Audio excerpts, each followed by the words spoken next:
আল্লাহ তাআলা মানুষকে সৃষ্টি করেছেন পৃথিবীতে যত বলা হয় 18,000 মাখলুকাত আছে, অনেকে বলে এর বেশিও আছে।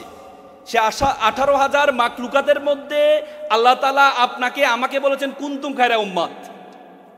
আল্লাহ বলছে you are the noblest nation, Allah বলছে you are the best nation, Allah বলেছে তুমি হচ্ছে সেরা জাতি।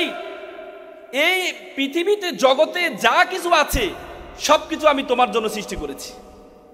পৃথিবীতে যা কিছু আছে সবকিছু আমি তোমার জন্য রেখেছি। আল্লাহ তাআলা বলেছে হুয়াল্লাযী খালাকালাকুম মা ফিল আরদি জামিআ, এই আসমান এবং জমিনে যা কিছু আছে সবকিছু আমি তোমার জন্য সৃষ্টি করেছি।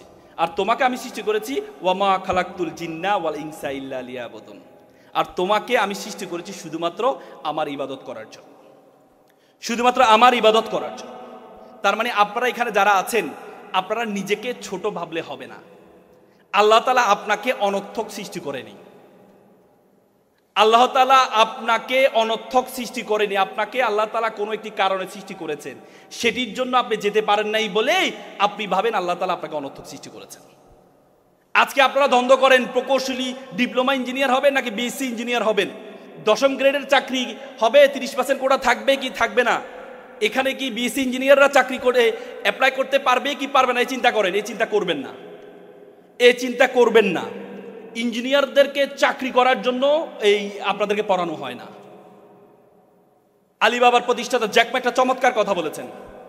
তিনি বলেছেন একটা বিড়ালকে, একটা বানরকে যদি একটা কলা দেখিয়ে আর $100 একটি নোট দেখিয়ে বলা হয় তুমি কোনটি নিবে, বানর কলাটি গ্রহণ করে নেয়, কারণ বানর জানে না এই $100 দিয়ে শত শত কলা কেনা সম্ভব।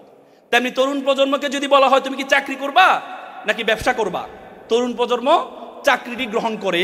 তরুণ প্রজন্ম জানে না ব্যবসা দিয়ে শত শত ব্যক্তিকে চাকরি দেওয়া সম্ভব। আপনি কেন ভাববেন, আপনি কেন ভাববেন? আপনারা একটা বই পড়েছেন কিনা, যে বইটায় বলা আছে যে A category student works for C category student, মানে এ ক্যাটাগরি স্টুডেন্ট যারা আছে তারা সি ক্যাটাগরি স্টুডেন্টের জন্য কাজ করে। তার মানে বাংলাদেশে এ ক্যাটাগরি স্টুডেন্ট যারা ধরেন বুয়েট টুয়েট যারা পড়ে তারা, বি হচ্ছে মেডিকেলে যারা পড়ে তারা, সি হচ্ছে যারা বিশ্ববিদ্যালয়ে পড়ে। আমরা সবসময়, আমি যখন ঢাকা বিশ্ববিদ্যালয়ে পড়তাম তখন আমাদের সাথে বুয়েট এবং ঢাকা মেডিকেল ছিল, সবসময় আমাদের সাথে তাদের ওই তাদের ক্যান্টিনে আমরা খেতে যেতাম, আমাদের ক্যান্টিনে খেতে আসতো।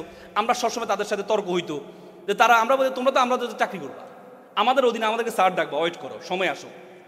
কারণ কি, তারা যখন গভর্নমেন্ট জব করে তখন সি ক্যাটাগরি স্টুডেন্ট যারা বিশ্ববিদ্যালয়ে পড়েছে তাদেরকে স্যার ডাকে না, ডাকে না।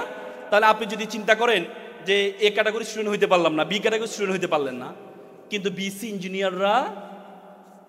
ইঞ্জিনিয়াররা আপনাদের অধীনে চাকরি করবে যদি আপনি নিজের অবস্থায় নিজের যোগ্যতায় আপনি দাঁড়াতে পারেন, নিজের অবস্থায় দাঁড়াইতে পারেন। কেন এটার জন্য আন্দোলন করতে হবে রে ভাই? আজকে যে ফেসবুক আপনারা ব্যবহার করেন, জুকারবার্গ হার্ভার্ডের স্টুডেন্ট ছিলেন কিন্তু বিশ্ববিদ্যালয় শেষ করেন নাই। সেকেন্ড ইয়ারে গিয়ে উনি চিন্তা করলেন আমি চাকরি করব না, তিনি তার বন্ধুকে নিয়ে ফেসবুক তৈরি করলেন শুধু ইউনিভার্সিটির জন্য।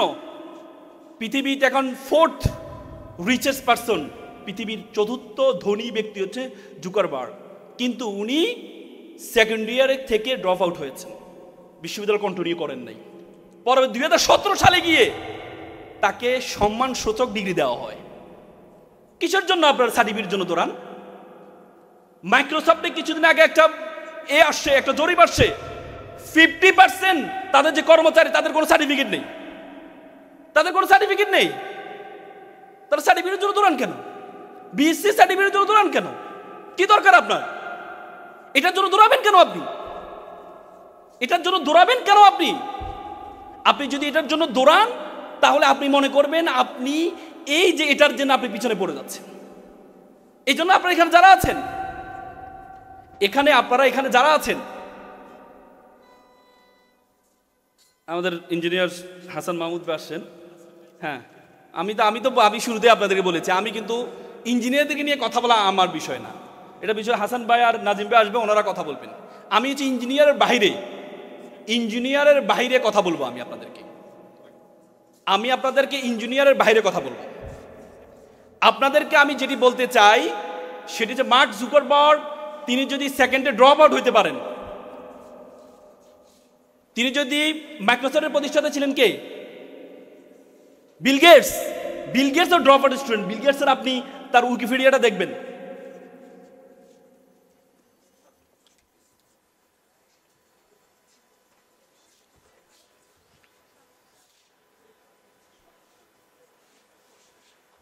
বিল গেটসের আপনি উইকিপিডিয়াটা দেখবেন। সে হার্ভার্ড ইউনিভার্সিটি শেষ করতে পারেন নাই। সে যখন ইউনিভার্সিটিতে পড়ে তখন তাকে বড় বড় কম্পিউটারগুলো তাকে ব্যবহার করতে দেওয়া হয়। বড় বড় কম্পিউটারগুলো অফিসিয়াল কাজে তখন কম্পিউটার ব্যবহার করা হতো। বিল গেটস চিন্তা করলেন আমি বড় কম্পিউটার ব্যবহার করব না, আমি এমন একটি কম্পিউটার আবিষ্কার করব যেটা ঘরে বসেই ব্যবহার করা যাবে। ইউনিভার্সিটিতে বের হয়ে গিয়েছেন। বের হয়ে গিয়ে প্রায় 20 ঘন্টা প্রোগ্রামিং করে মাইক্রোসফট এবং মিনি কম্পিউটার উনি আবিষ্কার করেছিলেন। পরবর্তীতে ওনার অধীনে যারা ছিলেন তারা তার অধীনে চাকরি করেছেন।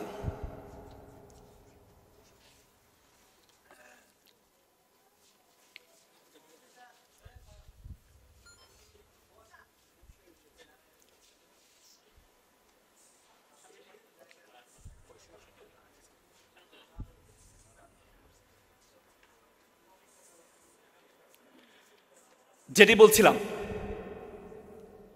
তিনি তার অধীনে পরবর্তীতে চাকরি করেছেন। বিল গেটস তার একটা বই আছে রোড অ্যাহেড, চমৎকার একটা বই লিখেছেন। তিনি তার মা ছোটবেলা তাকে একটি পরামর্শ দিয়েছিলেন, বইটির মধ্যে উনি লিখেছেন। তিনি বলেছেন তার মা তাকে বলেছিলেন you have to be exceptional, তোমাকে ব্যতিক্রম হইতে হবে। ড্রিম বিগার, তোমার স্বপ্ন হবে অনেক বড়। রিড বুক, তুমি প্রচুর বই পড়বা। বিল গেটস বলেছে আমাকে যে বি এক্সেপশনাল হইতে হবে, মা যে পরামর্শটি দিয়েছিলেন সেটি আমি গাদার করেছিলাম। এজন্য আমি যখন হার্ভার্ডে পড়ি তখন আমার মাথায় আসছিল আমি যদি এভাবে নিয়মিত ক্লাস করতে থাকি তাহলে আমাকে বড় বড় কম্পিউটারগুলো অফিসে ব্যবহার করতে হবে, কিন্তু আমাকে এমন একটা কম্পিউটার আবিষ্কার করতে হবে যেটা ঘরে বসে ব্যবহার করা যাবে। মার্ক জুকারবার্গ যদি বিএসসি ইঞ্জিনিয়ারের সে যদি তার সার্টিফিকেট না নেয়, বিল গেটস যদি না নেয়, মার্ক জুকারবার্গের পরবর্তীতে হার্ভার্ড তাকে সম্মানসূচক ডিগ্রি প্রদান করে, তাহলে আপনার কেন ইঞ্জিনিয়ার সার্টিফিকেট লাগবে রে ভাই? কেন আপনাকে বিএসসি ইঞ্জিনিয়ার হইতে হবে? কারণ আপনাদের মধ্যে মাথার মধ্যে আছে হচ্ছে আমি ছোট, আমি ডিপ্লোমা পড়েছি, আমি ছোট। এই ছোট মানসিকতা আপনাকে দূর করতে হবে। ছোট মানসিকতা আপনাদের মাথা থেকে দূর করতে হবে। ছোট মানসিকতা যদি আপনার মাথা থেকে দূর করতে পারেন আপনি সেরা হইতে পারবেন। এই জন্য এখানে যারা আছেন আমি প্রত্যেককে বলবো আপনারা প্রত্যেকে উদ্যোক্তা হন, মার্ক জুকারবার্গের মতো উদ্যোক্তা হন। এমন একটি জিনিস তৈরি করেন যারা বিএসসি ইঞ্জিনিয়ার বুয়েট চুয়েট থেকে পড়েছে তারা আপনার অধীনে চাকরি করবে। এমন একটা কাজ আপনি এখন থেকে উদ্যোগ গ্রহণ করেন। সেই উদ্যোগ যদি আপনি নিতে পারেন, এজন্য আপনাকে ব্যবসার কোনো বিকল্প নেই। এজন্য ব্যবসায়ী হওয়ার কোনো বিকল্প নেই।